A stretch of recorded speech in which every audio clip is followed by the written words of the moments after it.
Ladies and gentlemen, order in the court. I know that's corny. I couldn't resist it. I said it before the justice came in, though, because I didn't want to embarrass myself. However, speaking of the justice, ladies and gentlemen, please welcome Stephen Breyer, Justice of the United States Supreme Court, accompanied by Dr. Tim Naftali of the Richard Nixon Presidential Library and Museum.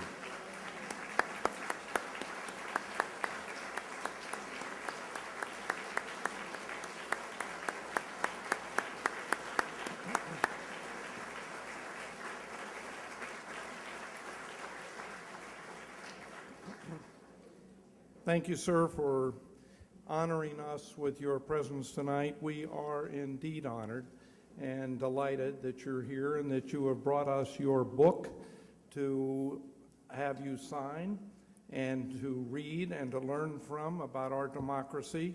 And there's good news and there's bad news. The good news is we had a raffle for the book. The bad news is only one of you is going to win it. And here, in my formerly nicotine-stained hands, is the winning number. And the winning number is, bring out your raffle tickets. Gee, I don't know if I got mine. Honey, where is it? Look under the chair. It's got to be here somewhere. All right? Are you ready? The winning number is, and if you want it, we're going to check, of course. You stand up, yell and scream, and we'll bring the book to you, okay? Our book carrier is right here, and the winning number is 743-008. Won by Justice Breyer. Good Lord. All right? Whoever won it, please stand. Thank you. Tony, check the number. Check the number.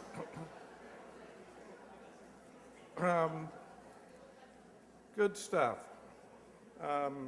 Thank you all for buying the ticket. You're helping the Dawson Guild, so thank you. I want to introduce a couple of people. We're delighted to have the Dean of the Chapman University School of Law, former U.S. Congressman, Dean Tom Campbell. Thank you, Tom.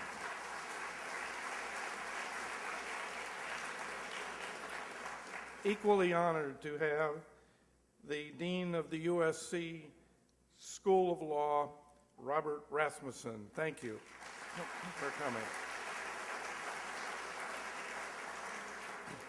Plus, we have supervising judge of the North Justice Center of the Superior Court, Sheila Hansen. Sheila.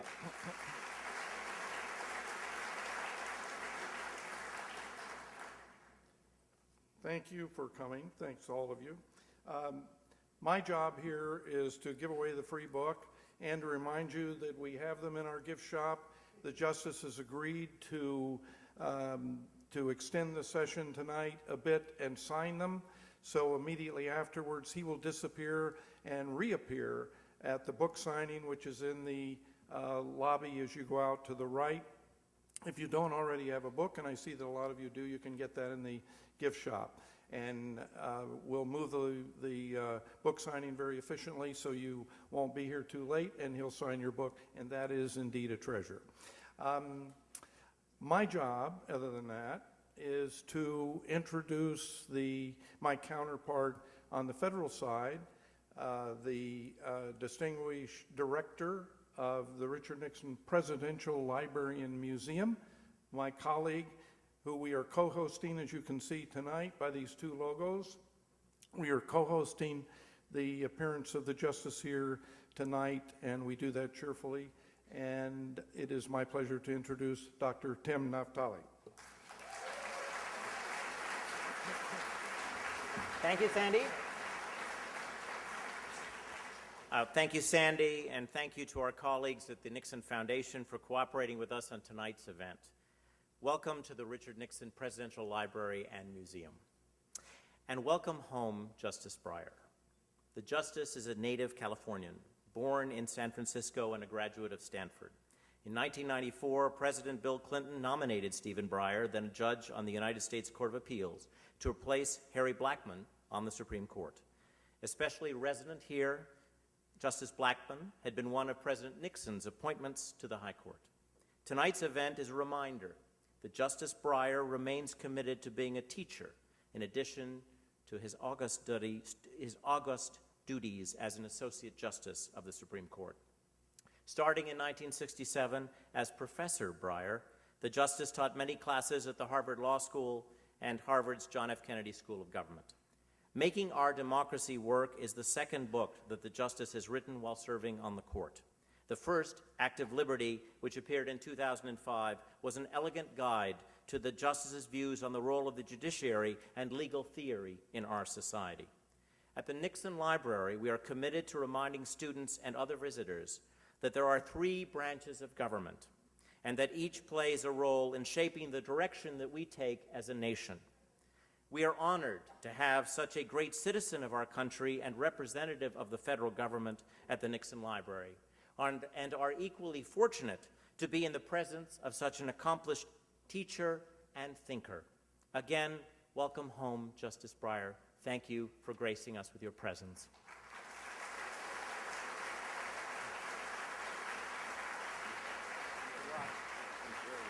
Thank you. Very nice, very nice.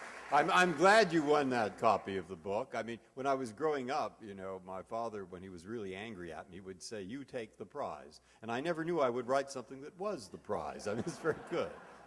And we did used to come down here a lot when my uncle lived in Redlands, and every summer we would drive down to Redlands, and at that point I think there was orange groves. That's what was here.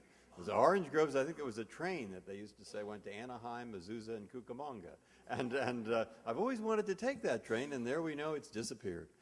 But I'm glad to be here because this is history. And you look around this very lovely building in the place, and you see history. And I think it's such a good thing to be able to show those generations what happened, what the institution is, what people do. And indeed, that's really partly, I mean, that's the main reason I wrote this book, because we live in a time when I think an awful lot of people are pretty cynical about the government, and particularly younger people. And maybe some of that cynicism is justified, but if, in fact, people are too cynical, they won't have a government. And so I think, look, what can I do about that? And I think in the same way I think about I think almost everyone in public life thinks this. Explain to people what you do. Tell them about it. They may become cynical, fine, or not, but at least let them know. And of course, I think that the more you know, I mean, I know the court. That's where I work. So I thought my contribution here can be to try to explain the court as I see it.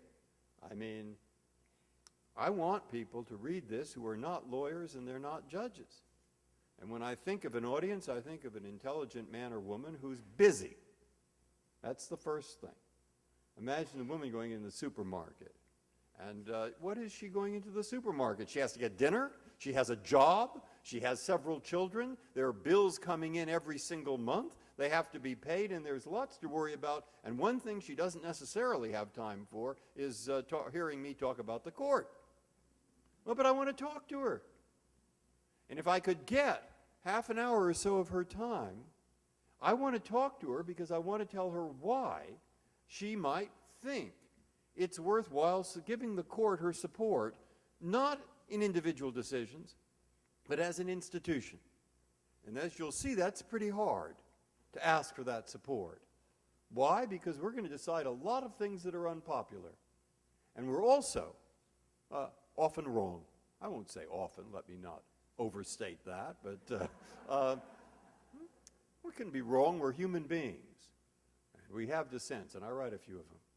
And so, but everyone understands that. And moreover, we are unelected people, 9 of us, and this is a democracy. So that's what I want her or him to think about. Why should 9 unelected people be able to make decisions, maybe fewer than you think, but make decisions that will affect the lives of many, many Americans. Why, when we're not elected? What's the point of this? How could it have happened? And I've tried to figure out a way to organize this so that the question becomes gripping, and what I've tried to do is I've asked two basic questions. Now, I'll tell you the first question. The first question arises out of a circumstance.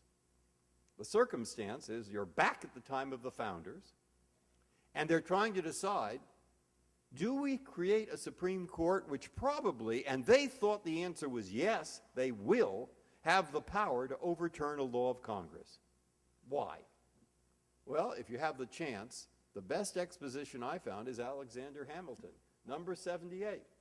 And I paraphrase that a little bit, but the way I paraphrase it, and it's truth to what I say, but he doesn't quite put it this way, is Alexander Hamilton, and James Madison and the others, have written a pretty good document. Here it is. And indeed, the more you work with it, the more you think, my God, it's an amazing document. But it gives us some outlines of boundaries of how other people in the government should behave, what goes beyond the boundary. It creates a democracy. It protects basic rights. But these are boundaries. Now, how do we keep all those people who are working in governments within the boundaries? I mean, somebody better have the power to say when government officials have gone beyond the boundaries. Why? Why should someone have that power? Well, he's thinking, this is a beautiful document. But if nobody has that power, if nobody has the power to say when this has gone too far, well, we can hang it up in the museum. We'll put it in the National Gallery. No, actually, he didn't say that because there was no National Gallery at the time. But you understand what he's thinking. I mean, this is meant to be a practical document that in fact will work in practice.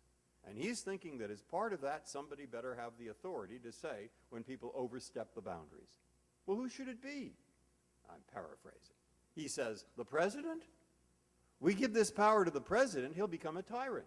He'll just say everything he does is fine. No, not the president. Congress.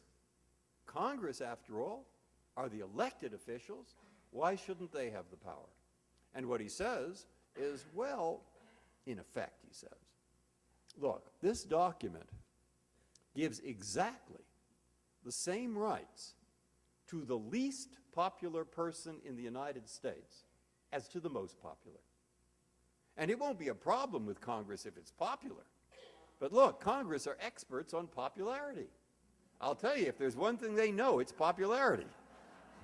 And believe me, they wouldn't be there if they didn't. But will they, in fact, when they've just passed a law, and that law is popular, then say, no, it's unconstitutional, when saying that is very unpopular?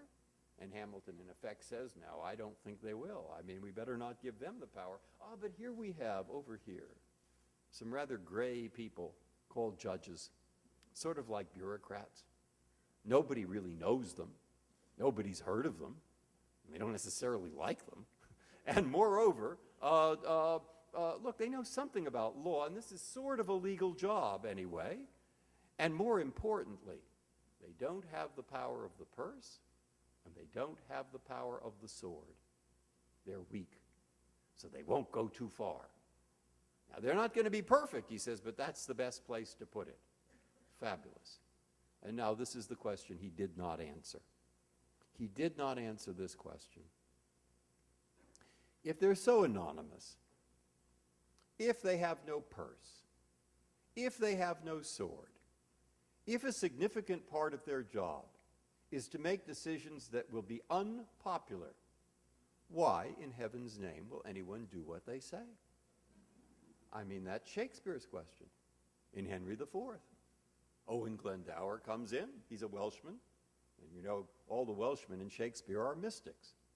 So Owen Glendower says, I can summon spirits from the vasty deep.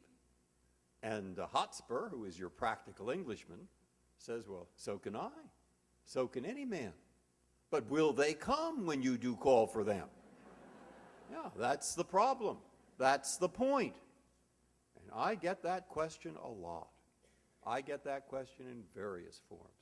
I get that question not just from Americans, but from Latin American judges or from Asian judges, or I had in my office not too long ago a woman who was president of the Supreme Court of Ghana, the Chief Justice. And she's trying with a lot of others to assure democracy and certain protection of human rights. And she says, why do they do what you say? I said, well, it's a fabulous document. And it really has worked. But I can't answer that in a single question. I have to tell you a little bit of history. And so what's the history that I tell her? And I've said this a lot, but that's what's in the first part of this anyway. I say, when John Marshall, in Marbury versus Madison, which most of us know, said the court has the power to overturn a law of Congress. First, he didn't make that up. That was among the founders, they probably vast majority thought that. But will Jefferson do it? Will Jefferson follow our rule? And I'll take a long story short. He said we have the power to declare a law of Congress unconstitutional, but through a very clever device. He says, and Jefferson wins. Now, Jefferson was prepared to ignore what Marshall was going to say. He thought he'd decide the case against him, and Jefferson's sitting there just prepared to ignore it. And what Marshall does is he takes the power Jefferson didn't want them to have, and he makes Jefferson win the case, and the result is Jefferson is left sputtering. And read some of his letters from that time. They sound as if they're sputtering. But you see, the court is worried. Will people, in fact, do what they say when they find something unconstitutional or illegal? They had cause to worry. Only a couple of decades later, a case came up involving the Cherokee Indians. Now, the Cherokee Indians owned northern Georgia. There were treaties that said northern Georgia belongs to the Cherokees. And the Cherokees had given up, that group had, hunting and fishing. They were farmers. They had an alphabet. They had a constitution. They had a great chief, Chief Ross. And they had one more thing, which really was unfortunate for them. They found gold on their land. Now, the Georgians thought, gold? Why should the Indians have the gold? Why shouldn't we? And they just marched in effectively and took it over. Well, the Indian tribe, the Cherokees, were very civilized. And indeed, they did what any civilized person would do. They hired a lawyer. The lawyer then brought their case, and it was a very complicated. He was a great lawyer, Willard Wirtz. He was Attorney General. He was one of the great lawyers of his day. And he, in fact, eventually got his case to the Supreme Court, and the Supreme Court said what I've suggested. Of course, the Cherokees own this land. Of course, it doesn't belong to the Georgians. And you may have heard of this case, even though some of you don't know you've heard of it, because it would be more familiar with you what the president, Andrew Jackson, supposedly said about that case. Andrew Jackson said about that case, John Marshall has made his decision. Now let him enforce it. Right. And Andrew Jackson sent troops to northern Georgia. But they did not go to enforce the rule of the Supreme Court. What they did was they went to evict the Indians. And they did. And the Indians traveled the Trail of Tears to Oklahoma. It's called the Trail of Tears because so many died on the way. And they went to Oklahoma, and their descendants are there to this day. So we go to the 1830s, it doesn't look as if things are going to be so wonderful for unpopular decisions in the Supreme Court. But I'll skip a lot of history because I want to go up to a case which I find very interesting and has always meant a lot to me, and I think represents a step towards an evolution. And that is the case of Cooper versus Aaron, which some of you but not all will have heard of. And Cooper versus Aaron arose after Brown versus Board of Education. Of course, Brown versus Board of Education looked at the document. It says, no state will deprive any person of equal protection of the law. And they looked around, and at that time in the South, you'd have to have been blind not to see what was going on, that their racial segregation was depriving black people of equal protection of the law. And what the Supreme Court said in Brown was, this runs counter to the 14th Amendment. You cannot have segregated schools. You better integrate. Well, that was 1954. What happened in 1955? You got it. Nothing. I mean, very little, almost nothing. So what happened in 1956? Yeah, you're right again. Next to nothing. And then in early 57, a judge in Little Rock said, we're going to have Central High School integrated. The NAACP had brought the case, and the judge, the federal judge, ordered the school board, ordered the state, adopt the plan, and the plan was going to have the Little Rock nine African-American children who would enter that school in September. Now, they were pretty brave, and the NAACP had made a big effort to find these 9 children who were willing to undergo that, and they did, and they were brave. And in the beginning of September, some of us can remember that beginning of that September. There were White Citizens Council members, hundreds of whom had driven to Little Rock. And Governor Faubus, who had started out as a racial moderate, was moving as fast as anyone can towards becoming an absolute segregationist. And the governor of Georgia, did not help that summer when he came to Arkansas and said, I don't see why the people of Arkansas have to integrate because we don't do that in Georgia. Very helpful. Thank you for that remark. The governor said, no, they're not coming in. He said, you can have as many judges as you want, but I have the state militia. And he told the state militia to keep the children out, and in that early first week of September, when they tried to go into the school, they were turned away by these crowds, as well as by the militia. And they reconnoitered, and they were supposed to not go to school the next day so they could figure out what to do and go back to the judge and so forth. But that next day, one of them didn't get the word about not going, and that was Elizabeth Eckford. And she went to that school and was turned away. And as she walked back towards the bus stop, a photographer took her picture. And that picture shows this very dignified young woman. And behind her is a white woman whose face is enraged. And that picture, Hazel Bryant, she later, by the way, said she was sorry. Well, okay. But that picture went around the world. It went around the world. And it said to the world, this is the United States of America in 1957. Not happy.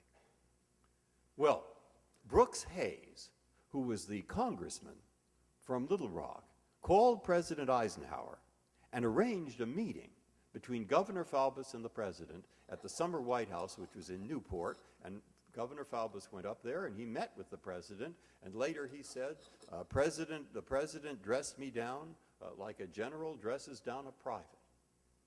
And he told the president, don't worry, I'll integrate the school. And he walked out of the room and told the press the opposite. Yeah. So Eisenhower was not happy. And he had to figure out what to do. And over the next few days, he got advice.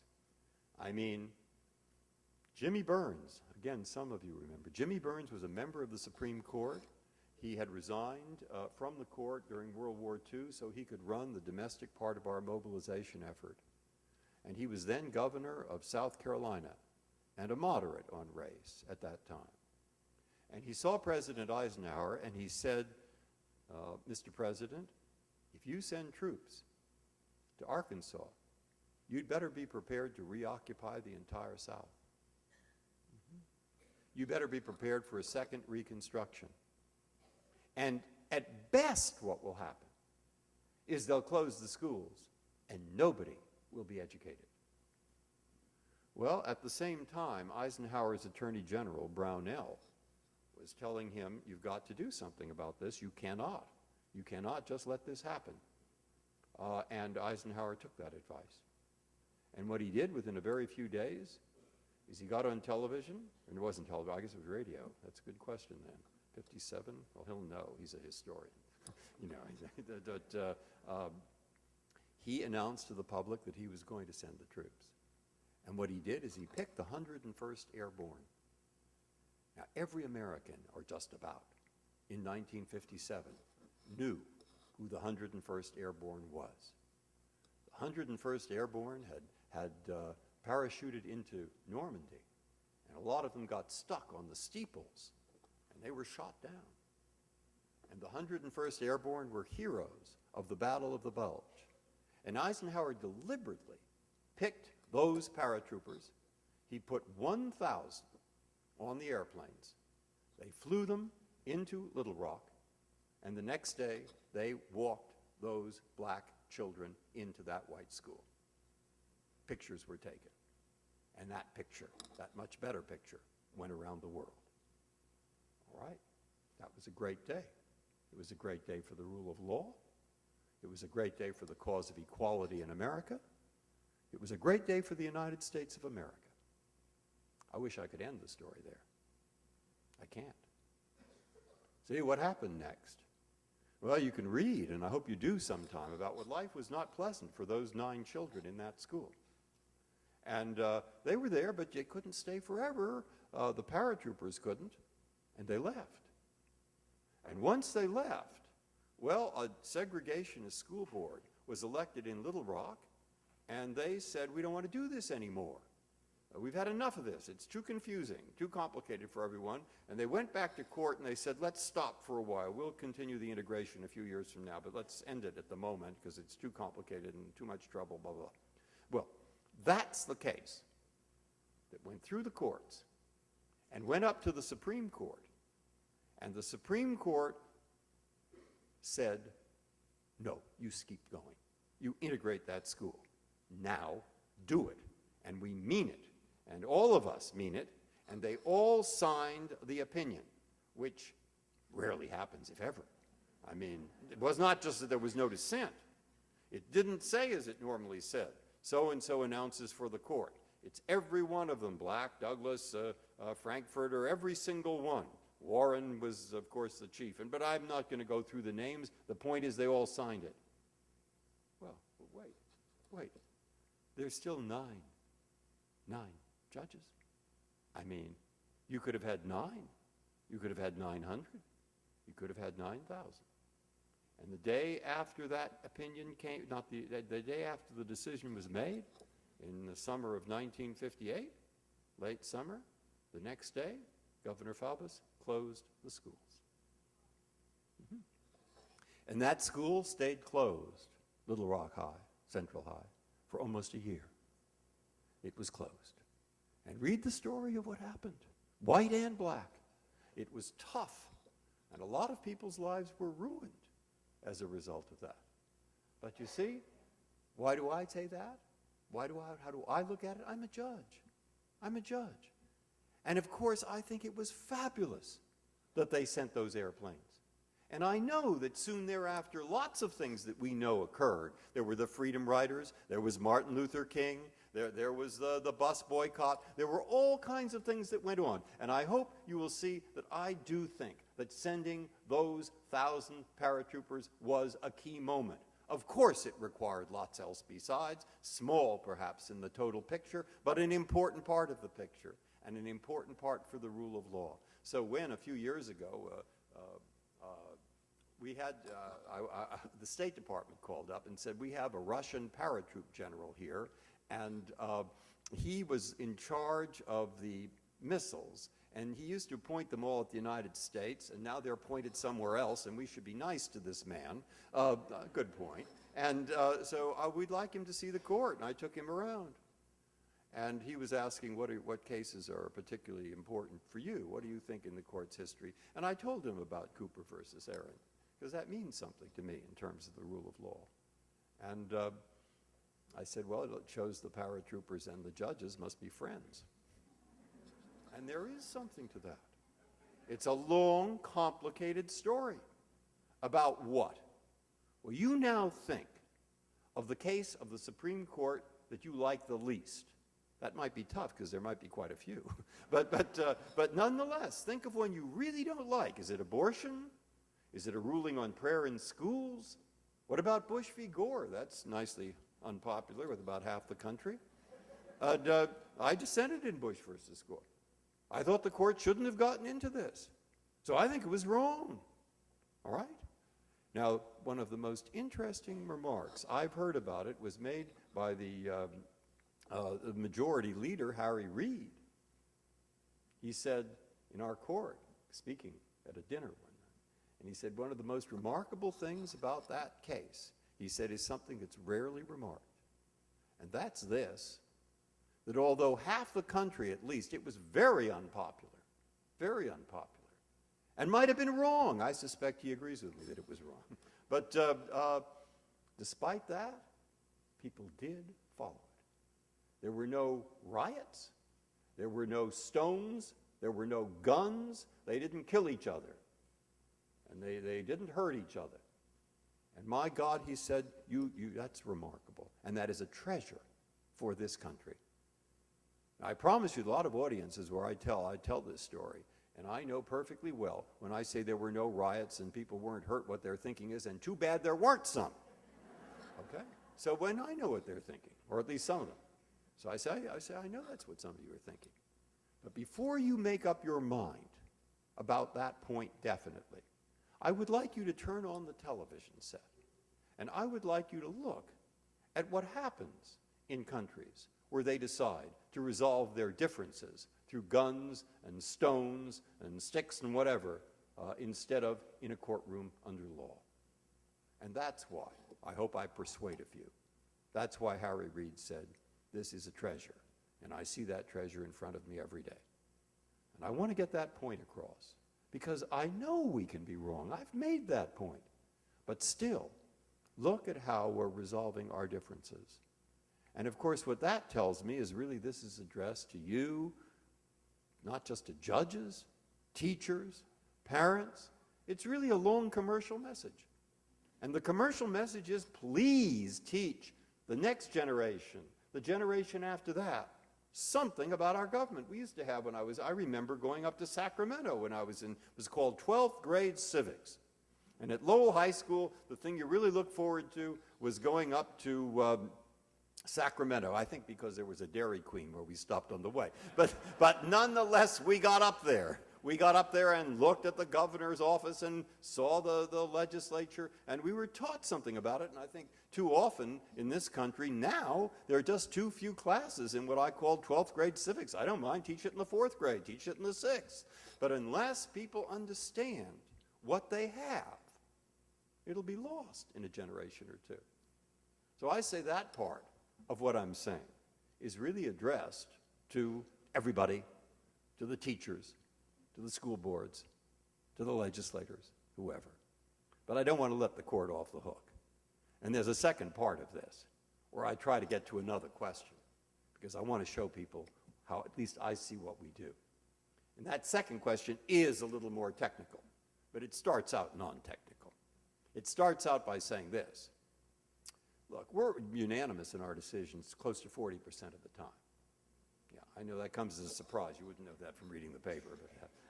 But we're 5-4 about 20 to 25%. And it's not the same 5 and same 4. But still, there are a lot of controversial issues. And this document doesn't really resolve every question. Try the freedom of speech. It doesn't say exactly what the boundaries are of the freedom of speech. Or try liberty in the 14th Amendment. It doesn't say quite.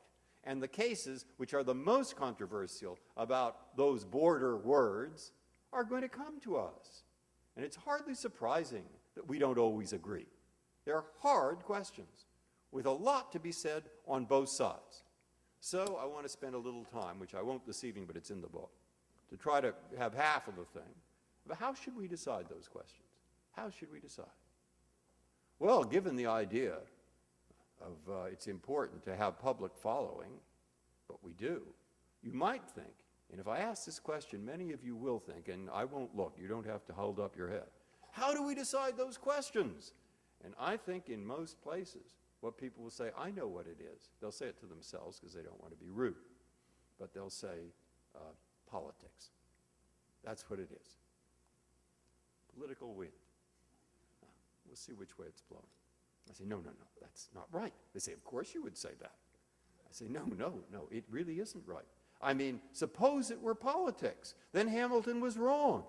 Judges are terrible politicians. That's why I wanted to put in something about the Dred Scott decision, which Roger Taney may have decided because he hoped it would avoid the Civil War. Terrible decision that a person who's a descendant of a slave is not a citizen, can't be a person, etc., etc. And he might have thought that he was going to avoid the Civil War. Well, Abraham Lincoln read the dissent.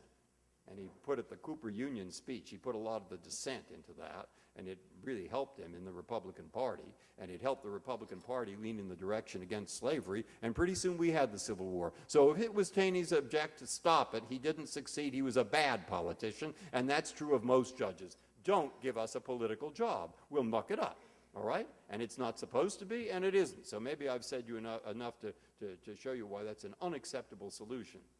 Well, what about history? You say, yeah, you've heard enough about that, originalism, to know there are some judges who in totally good faith, and there's a lot to be said for their position, think you can find the answer to these questions in history.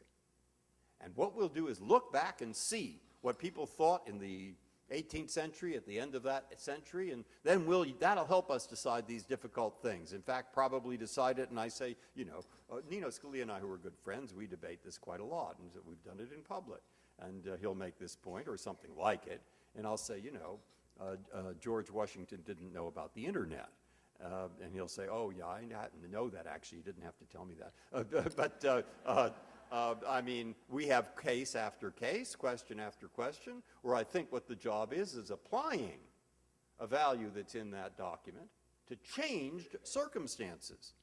I don't think the originalism can work, but he'll say to me, and I'll say, I'm not a historian, have 9 historians if you want. I mean, you're going to do that. It just doesn't give you an answer in too many cases, in my opinion. And I don't think, and he says, well, but I want to control the subjective influence of the judge. I said, I think you can do that without that. He says, no. He says, let me tell you a story. This is Justice Scalia. He tells the story. It's a good story. He says, 2 campers are camping. One's putting on his running shoes. Well, says the other, why are you doing that? Because there's a bear, says the first.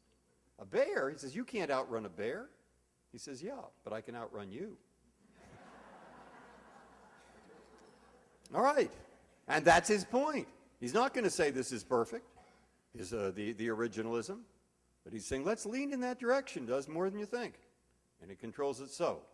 I say, well, I don't think that is the right answer, and I try to explain that, but I said, well, what is? I say, the problem is the judges who I admire very much, and most of us do, Learned Hand, Brandeis, Holmes, Cardozo, Frankfurter, all right? That they did have an approach, but it can't be reduced to a single word. Okay, what is it? I say, I found a good description in Gordon Wood's book about 18th century Connecticut, where he talks about a judge who said the American system of deciding these difficult, open questions, he says, is based on prudence and pragmatism, reasonableness and utility. I like those 4 words, but they're still bumper stickers. I mean, I think we can go further than that. I can say, well, look, we're going to take values, and the values don't change. The values are right there in this document, and those values are the same values today, just about, that they were in the 18th century, and we're going to apply them to ever-changing conditions. All right? And I'm going to say we have to know that this document's designed to have a government that works in all its parts. So the court isn't there just to check other branches. It's also there to produce a system that will work for other branches, all right? In other words, pay attention to the practical consequences and the ability of other branches to do their job. And also, I do use the word pragmatism, because so often the cases of our court are not right versus wrong. They are right versus right. I mean, First Amendment expression, valuable. Against privacy, search and seizure, valuable. And the question will be how to balance those 2 things. And I think pragmatism plays a role there. But I'm not going to persuade anybody unless I use examples, and so I'm afraid I can only give you one. Well, but you can read one. But the one I want to give is a really tough one, really tough.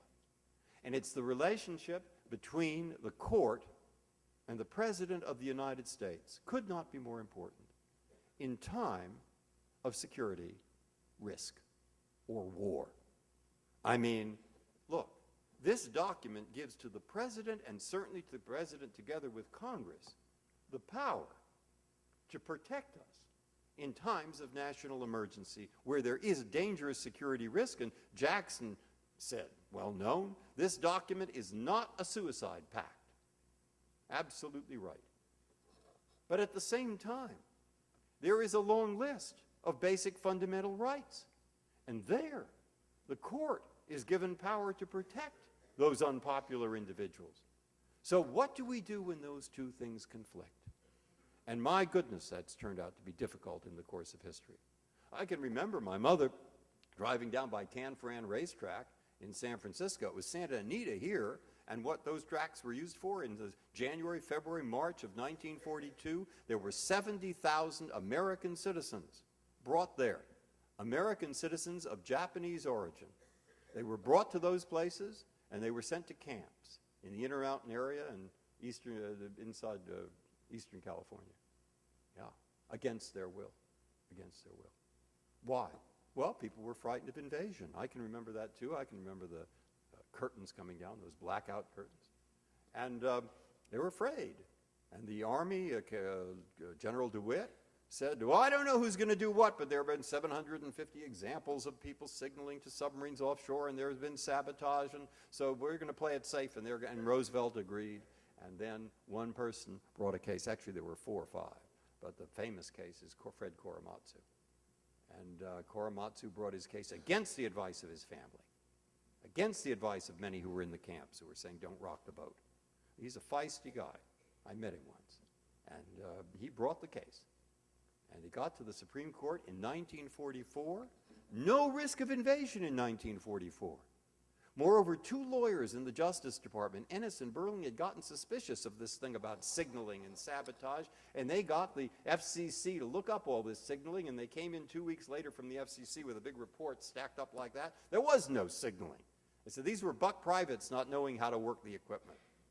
And there was none. And as for sabotage, no, not an instance, not one. J. Edgar Hoover led the charge against the internment. As J. Edgar Hoover said, you know, you don't have to intern these people. The FBI can deal with it. Well, interesting. And the court knew that.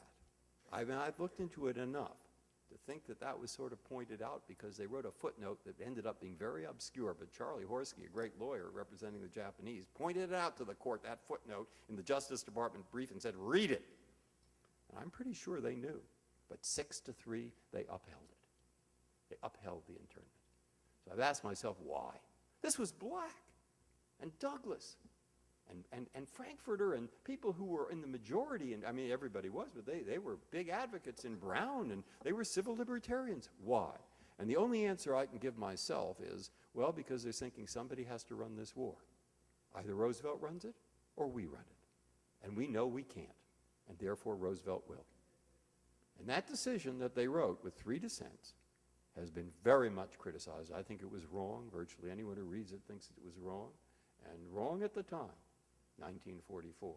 But wait, what are we supposed to do?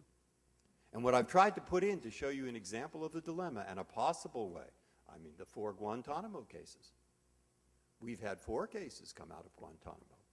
In every one of those cases, the detainee was not a popular person. I mean, one was bin Laden's driver. I would say he is not the most popular person in the United States.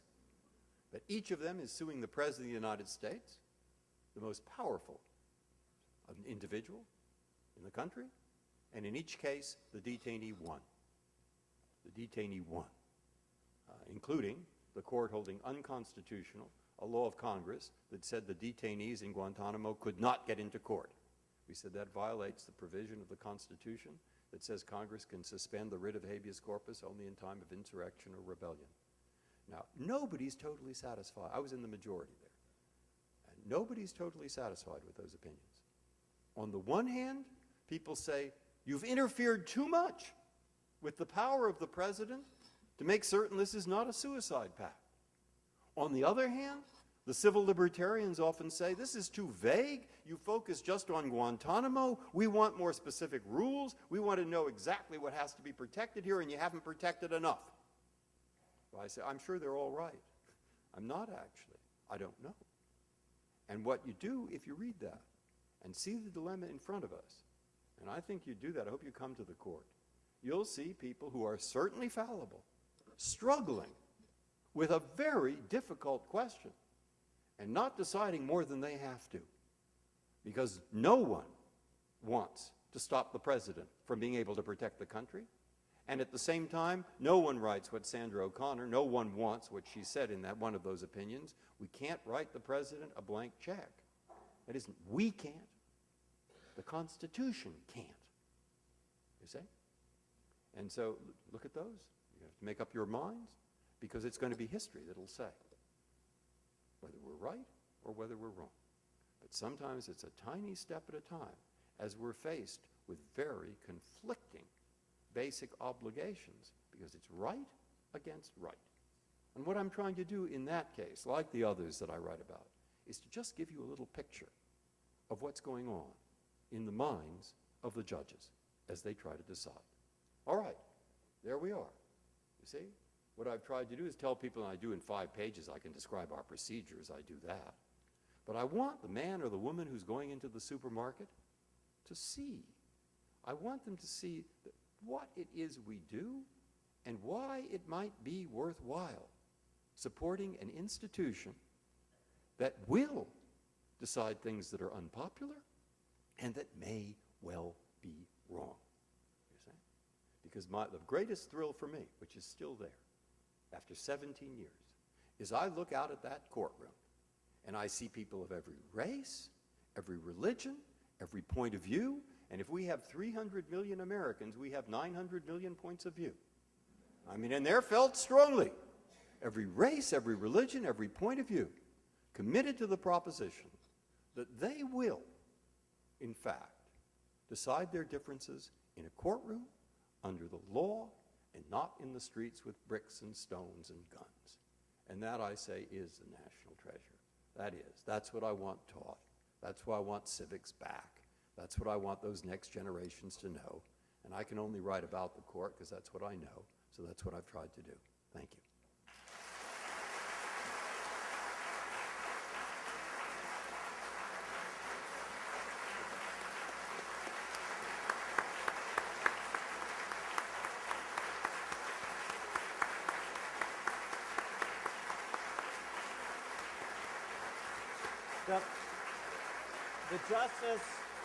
The justice has kindly agreed to take some questions.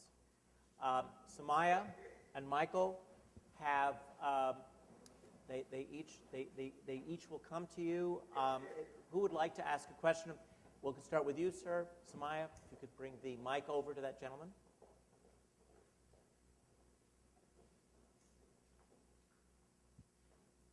And please speak into the mic. Thank you. All right, thank you. Thank you for coming here and sharing your philosophy. I have a question about pragmatism, and I don't want to boil it down to the one word because I know you probably wouldn't do that. But it's a two-part question. Can pragmatism avoid variable justice, and is that even a desirable result? Variable justice, if you mean treating similar cases differently, is an undesirable result. What you want is to treat like cases alike, but it's often very hard to say what's alike. And therefore you have principles. If you're a law student or if you're a lawyer, you understand perfectly well the difference between law and equity. I mean, equity is a big force in the law because you not only have to treat like cases alike, you have to treat different cases differently. That isn't always easy to figure out.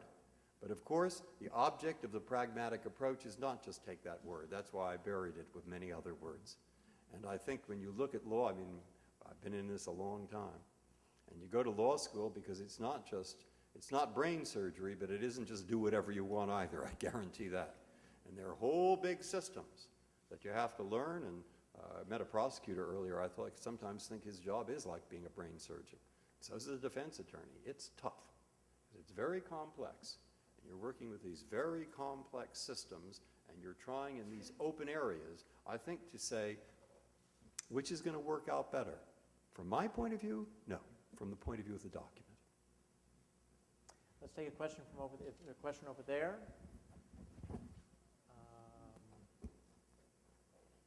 That lady right there, please. I think you were involved in the sentencing guidelines that came out Yes, in I here. was. And that prior question reminded me of that. Do you feel overall that they are successful, and did judges lose their ability to use the discretion that maybe we wish some of them had back again? Hard to say. The sentencing guidelines were, quote, a reform. And before these federal guidelines had come about, most students of the subject thought we've gone way too far in the direction of the different cases differently. And in California, there was something called the California Adult Authority, and they would sentence people to prison, and then it would be an indeterminate sentence, and then eventually a parole board or something like that was supposed to let them out when they were, quote, cured, end quote. And in many instances, vast numbers, they weren't let out at all, or many years. So people thought that was a failure. So they said the next thing we'll try is those guidelines. And the guidelines will try to treat similar cases similarly and say to the judge, Judge, if you have a typical case, follow the guideline. And if you don't, depart. Well, that's easier said than done, and when I'd go and talk about them, as I did because I was on the commission, they were about as popular among the judiciary as cholera. You see, because every judge thinks he knows the answer. If he sentences this person to 10 months, he thinks it's 10 months. Otherwise, why would he choose 10 months? I mean, nobody would. All right, but the problem is there's somebody in a different place, same person, 10 years. All right, so try to develop a system which says you have a typical case, this is your guideline. You have an atypical case, depart, and it will be reviewed in the Court of Appeals. Great in principle. It's taken many years to put these into practice, and they're filled with problems. And Congress, in the meantime, has come along, had mandatory minimum sentences. Everybody has to go to jail for a certain time. You'll get a case that doesn't warrant it, and you can't depart. But anyway, I probably said enough to show you I'm uncertain. I'm still an optimist. I think the great thing about the guidelines is it should focus the attention of the judges and the system, not so much upon are you guilty or innocent. That, of course, is important. But vast numbers of people plead guilty. And what about those people? And the question is, what do you do with that person? What should happen to that person? And orienting the system in that direction, I think, is a plus.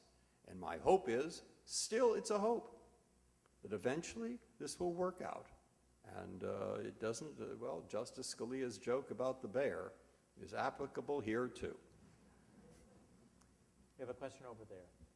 I'd like to ask you about the health care, the constitutional, but you can't comment on that. So let me ask you about one case that has been decided, and that's the one where parts of the campaign finance reform bill were thrown out and corporations got the right to give as much money as they want to fund campaigns.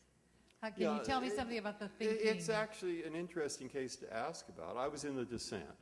I was among the four, and John Stevens wrote a very strong dissent.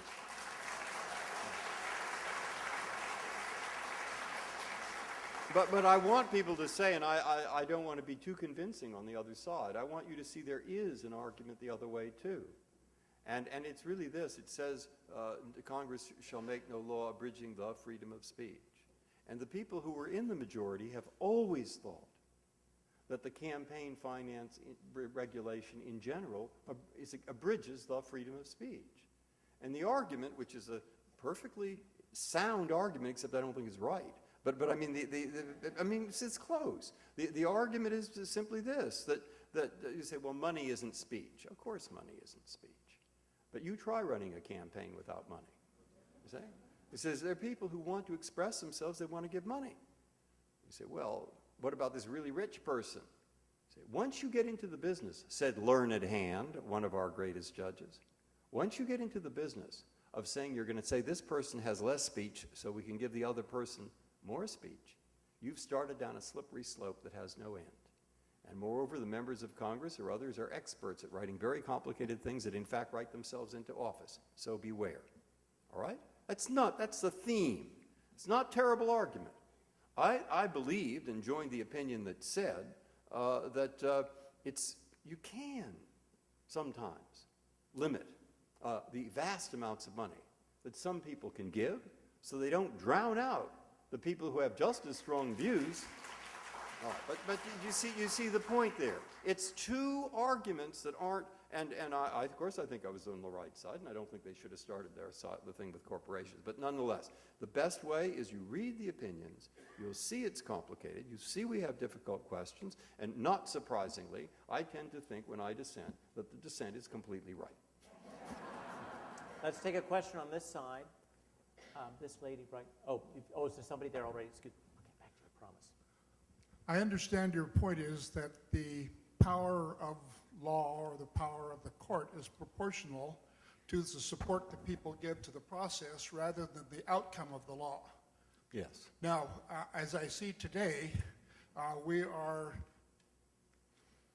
disintegrating in a sense of a support of the process, and we're looking at a politicized court, or we're giving a politicized view of the court, which I guess would be reducing the influence or power of the court. And in this time and trouble, I guess I'm asking you then to project what you see today into the oncoming future of this divided government. Yeah, that's truly two questions, and I think they're both interesting, particularly because historically we'd have to go to the historians. The court's never been popular, very rarely. Think of all those signs I can see from those impeach Earl Warren signs. I mean, I don't know if it's less popular now than it's ever been. It inevitably will be unpopular. That doesn't mean people will not, when the chips are down, go and follow the approach that the court said is necessary. So we don't know quite where we are if you look back in the whole scheme of things in the country. But of course there's something to be concerned about, and that's why I think that civics is so important. Now you raised another question that was very interesting, because it was very hard for you. See, first you said, well, it's so politicized, and then you said, I mean, it's said to be politicized. And so then you're wavering between, to what extent is it politicized? And I was just talking to a friend of mine, Judge Posner in the Seventh Circuit, how to put this. So if you say, well, the court's deciding things really in a political way, many of us have had some contact with politics, and real politics is who's popular. Are you a Democrat or a Republican? Where are the votes? And that's not in the court. It just isn't. I mean, it just isn't. I haven't really seen that. You say, well, what about Bush v. Gore? I think if I had enough time, I could convince you that not even there. All right? Now, well, what is it? So maybe it's ideology. Ideology. Are you a Adam Smith free enterpriser? Or are you a Marxist troublemaker? I mean, what are you? What's your ideology? What do you think is good in general? Well, I can't say never, but I'd say if I catch myself trying to think in ideological terms, I know that's wrong. But there is a third thing, and I don't know the words for it. But I did grow up in San Francisco in the 50s. I went to Lowell High School, a public high school. I've went to university out here. I went to Stanford. I've had the life I've had. I've worked in law for a long time. And all of us have that. You have it, I have it. We grow up, we have a job, we begin to get experience, and we begin to have views, not rigid necessarily, but what's the country like? What are people like in the United States of America? How does law relate to their lives? What's law like? How can this thing work out? And you can put it in that very general, abstract way and call it at times it's what we predict will happen if you do that. Sometimes we call it differences of value, or these are our values. Or sometimes you call it general philosophy. We all have that. And we can't jump out of our own skin. And moreover, you shouldn't. And will that influence you when you have these really open questions? I'm sure it will. I'm sure it will. You can try to tamp it down and try to be objective as possible, but you can't jump out of your own skin. So when I went to the court, as I say, I grew up here, and then I went east for my sins, and I was there for a long time. Massachusetts, that's not the bastion of the Tea Party, whatever, or maybe it is, I don't know. But nonetheless, I'd seen differences. But when I got to the Supreme Court, I said, my God, there really are differences. Really are differences. And after a while, I began to think, genuinely, that that isn't such a bad thing. I mean, it's a big country. I mean, why? Presidents will appoint different people to the court. A president who thinks he's going to get a judge that's going to decide every question his way is really making a mistake. Teddy Roosevelt appointed Oliver Wendell Holmes. Within a few months, he dissented Northern Securities, big antitrust case, and Roosevelt thought the opposite. He said, I could carve a judge with more backbone out of a banana. Right? So presidents will make, they can't count on that. But maybe at a very general level of a view of the law, or what's law like, or what's the country like, etc., they'll have more success. Not complete success by any means, but they'll get someone who has these sort of values in these very generalized area. The meaning of that is, because we're there for a long time. Jefferson said that. He said the problem with the court is that they never retire and they very rarely die. He said, but that means that over time, you may get people who in some of these open questions are starting with somewhat different places, or have different views about how black letter clear a rule should be, or whether it can be a bit fudged or a little bit messy, at that kind of level. So I think that's a good thing. We're 308 million people. We think a lot of different things. And it is not a terrible thing that in the Supreme Court of the United States, you have people that come from somewhat different places. So there we are. That's a more complete answer to your question. But that latter is the experience I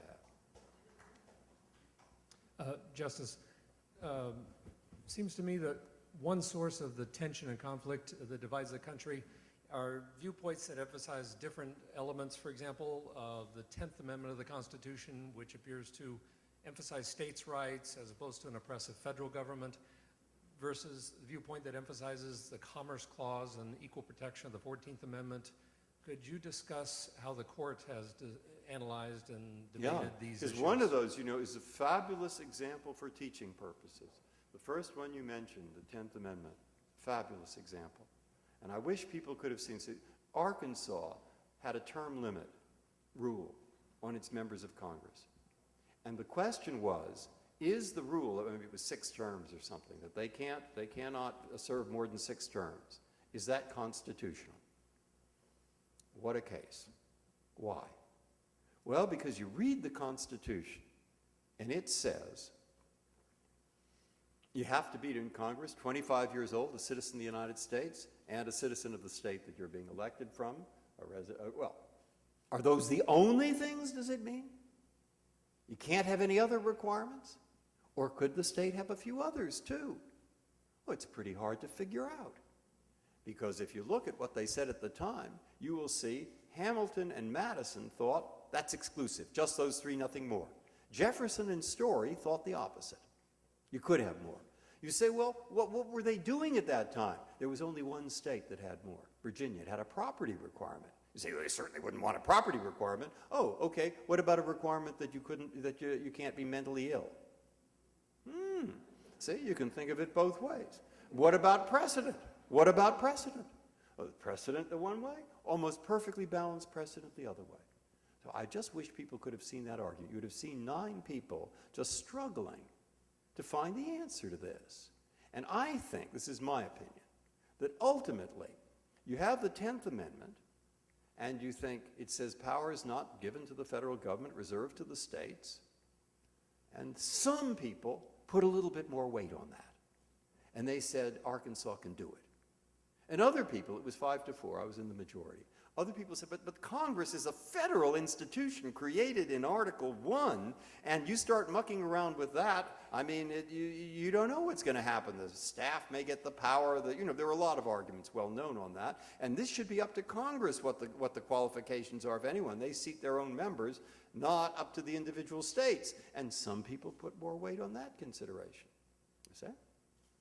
So in the real cases, these kinds of things are pretty evenly balanced. Very often, very often. And then you try to work it out. Yes? No, we've got. Oh, all right.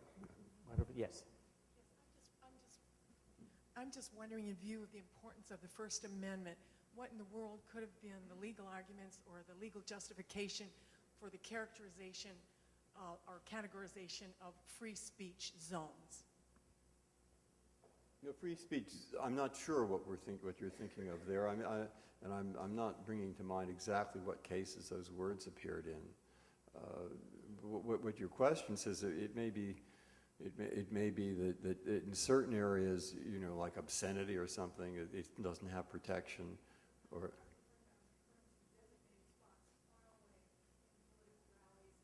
I don't know what that is. That's probably a political matter. We haven't had a case on that. One over there. Yeah. I was wondering what the Supreme Court's feeling was regarding term limits and direct democracy. Well, I've told you basically the case. That's the case we've had. And there's nothing, I can't think of anything further than that. I mean, that was the case, and it was a tough one, and you get a good view of reading it, yeah. Hi.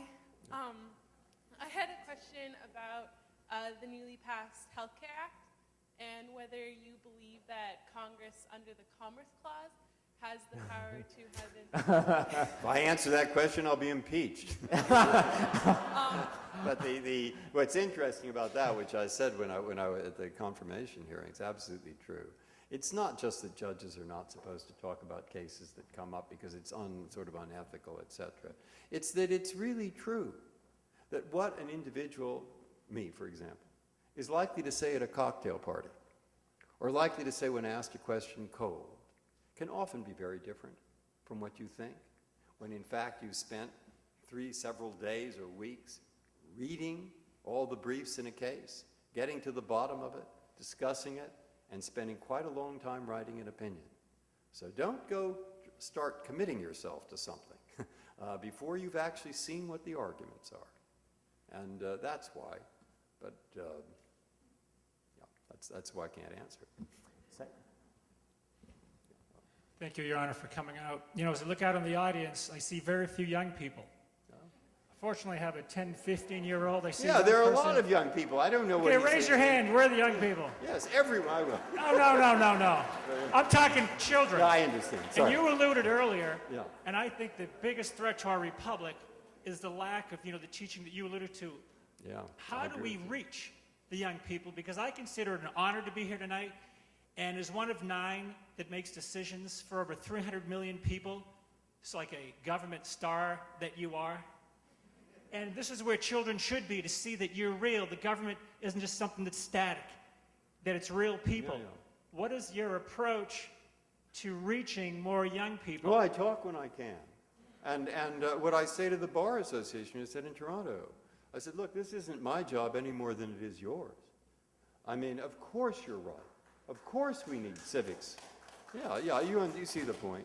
So what I say to the lawyers, hey, tell people what you do. And you feel strongly about it, tell some other people.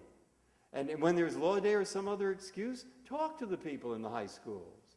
And I love talking to the law school students, the high school students. And what I'll usually say is I say, because they're interested in what are they get interested in this. But I'm saying, really, I'm trying to say something about your life. I can't tell you how to lead your life. I can't.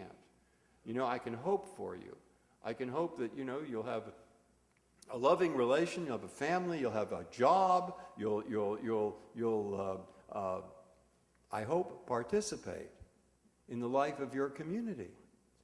And I can't tell you to do it, but I can tell you this, because I do have some expertise here, that the people who wrote this document thought you would participate. And I can tell you this, in my opinion, if you don't participate, and it could be on a library board, it could be on a board of education, it could be out for teaching children how to read, it could be participating in political life. But if you don't, this isn't going to work. I can tell you that much. And of course, what I'm hoping to do is get them interested. And Sandra O'Connor has a big program called iCivics coming over the internet, which she hopes goes into classrooms. And the Annenberg Foundation, very nearby here, has done a lot of good things. They're in 55,000 classrooms. And of course, it's something I can't do, but it's something we all can do, and that's what we're involved in. Two more questions, one over there. We were very concerned today to hear that Justice Ginsburg had to evacuate a plane on a slide. We're hoping, I wanted to ask you how her health is, and also secondly, did all the justices read Jeff Toomey's The Nine book? I don't know if they all did. I did read it, I admit. And Justice Ginsburg, I saw in that little news thing, it said she was okay, fine, and I think I probably would know if she weren't. And her health generally is fine. She's a remarkable person, and we're good friends. Great. Yes? And the last question is back there. My question is about the post-World War II court and the pre-Warren court. How do you explain the more liberal decisions like Sweet versus Painter and Shelley versus Kramer? Oh, there was a lot of them, I think, from what I've read. And here you're really, historians will know more. But there was a calculated strategy on the part of the NAACP to bring these cases gradually up to the court. And they thought if we start with a law school, you know, every member of that court is going to understand that when one black law student is supposed to sit in a special place and can't talk to anybody else in the school, they're going to understand that that's not an equal education because they've been through law school and they know what it takes. So this was a great strategy. So read there's a very good a one-man play I've seen on the life of Thurgood Marshall, and it is a good play, and it really encapsulates in an hour or two what was going on there. I mean, this was very much thought through and debated and discussed, and eventually they won. Thank you, Justice Breyer. Thank you, everybody. Thank you, sir. Beautifully done.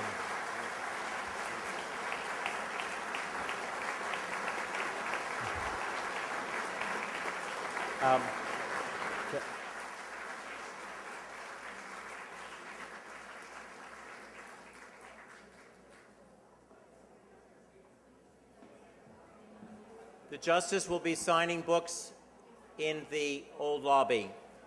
Thank you again, and if you're not on the Richard Nixon Library mailing list, please sign up. Thank you for coming tonight.